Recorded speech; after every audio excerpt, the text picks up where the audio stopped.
BJP ने 17 अगस्त को महाराष्ट्र के वर्तमान राज्यपाल सीपी राधाकृष्णन को लेकर बड़ा ऐलान किया है। सीपी राधाकृष्णन को एनडीए ने अपना उपराष्ट्रपति प्रत्याशी बनाया है। सीपी राधाकृष्णन के नाम सामने आते ही राजनीतिक गलियारों में चर्चाएं तेज हो गई हैं कि कौन है सीपी राधाकृष्णन, कितने पढ़े लिखे हैं सीपी राधाकृष्णन, सीपी राधाकृष्णन का क्या है राजनीतिक अनुभव। दरअसल भारतीय जनता पार्टी के वरिष्ठ नेता और इस वक्त महाराष्ट्र के राज्यपाल सीपी राधाकृष्णन की एनडीए ने उपराष्ट्रपति पद के लिए उम्मीदवारी घोषित कर दी है। पार्टी अध्यक्ष जेपी नड्डा ने इसकी औपचारिक घोषणा की और इसके साथ ही जीतन राम मांझी ने भी एक्स पर पोस्ट करके इस बात की जानकारी दी। राधाकृष्णन 4 दशक से ज्यादा समय से ही राजनीति और सामाजिक जीवन में सक्रिय रहे हैं और उन्हें तमिलनाडु की राजनीति का सम्मानित चेहरा माना जाता है। हालांकि आपको ये भी बता दें कि सीपी राधाकृष्णन को साउथ का मोदी भी कहा जाता है। ऐसे में आइए एक नजर उनके राजनीतिक सफर पर डालते हैं। 20 अक्टूबर 1957 को तमिलनाडु के तिरुप्पुर में पैदा हुए राधाकृष्णन की राजनीतिक जीवन राष्ट्रीय स्वयंसेवक संघ यानी कि आरएसएस और जनसंघ से जुड़ी रही है। सीपी राधाकृष्णन ने 70 के दशक में आरएसएस के स्वयंसेवक के तौर पर सक्रिय राजनीति की राह पकड़ी और इसके बाद वो भारतीय जनसंघ की राज्य कार्यकारी समिति के सदस्य बने और संगठनात्मक कामकाज में अहम भूमिका निभाई।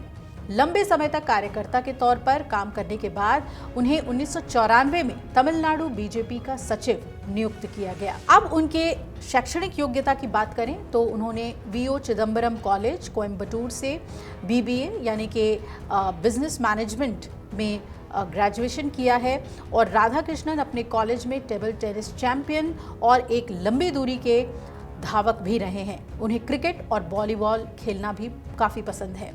राज्यपाल के रूप में झारखंड के 24 जिलों का उन्होंने दौरा किया। 31 जुलाई 2024 से महाराष्ट्र के वो राज्यपाल हैं और इससे पहले उन्होंने 18 फरवरी 2023 से 30 जुलाई 2024 तक झारखंड के राज्यपाल के रूप में कार्य किया। साथ ही तेलंगाना और पुडुचेरी में भी अतिरिक्त प्रभार संभाला। 18 फरवरी 2023 को उन्हें झारखंड का राज्यपाल नियुक्त किया गया था। अपने शुरुआती 4 महीने में उन्होंने झारखंड के सभी 24 जिलों का दौरा किया था और दौरे के दौरान नागरिक और जिला अधिकारियों के साथ बातचीत की थी। अब बात करते हैं बतौर सांसद उनके जीवन की। तो राधाकृष्णन 1998 और 1999 में कोयम्बटूर लोकसभा क्षेत्र से 2 बार सांसद चुने गए। सांसद के रूप में अपने कार्यकाल के दौरान उन्होंने कपड़ा संबंधी संसदीय स्थायी समिति के अध्यक्ष के रूप में काम किया। वो सार्वजनिक क्षेत्र में अपने उपक्रमों संबंधी संसदीय समिति और वित्त संबंधी परामर्शदात्री समिति के भी सदस्य रह चुके हैं और इसके अलावा वो उस संसदीय समिति के भी सदस्य रह चुके हैं जिसने स्टॉक एक्सचेंज घोटाले की जांच की थी। अब बात करते हैं संगठन में उनकी भूमिका की। 2003 से 2006 तक वो तमिलनाडु बीजेपी के अध्यक्ष रहे। इसके अलावा केरल बीजेपी के प्रभारी भी रह चुके हैं। 2004 में राधाकृष्णन ने संसदीय प्रतिनिधि मंडल के सदस्य के रूप में संयुक्त राष्ट्र महासभा को संबोधित किया। वो ताइवान गए और पहले संसदीय प्रतिनिधि मंडल के सदस्य थे। 2004 से 2007 के दौरान तमिलनाडु भाजपा अध्यक्ष के रूप में उन्होंने नदियों को जोड़ने, आतंकवाद के विरोध और अस्पृश्यता के उन्मूलन जैसे मुद्दों पर 93 दिनों की रथ यात्रा निकाली थी। उन्होंने संसद में वस्त्र उद्योग पर स्थायी समिति के अध्यक्ष के तौर पर भी काम किया और वित्तीय और सार्वजनिक उपक्रमों से जुड़ी हुई कई समितियों में अपना योगदान दिया।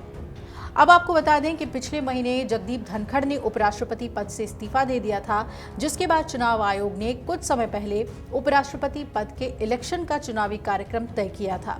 ये चुनाव 9 सितंबर को होना है। चुनाव आयोग की अधिसूचना के मुताबिक नामांकन दाखिल करने की आखिरी तारीख 21 अगस्त है और दस्तावेजों की जाँच 22 अगस्त को की जाएगी। अगर आप ये वीडियो YouTube पर देख रहे हैं तो हमारे चैनल को सब्सक्राइब कर बेल आइकन दबाएं और Facebook पर देख रहे हैं तो हमारे पेज को लाइक करें।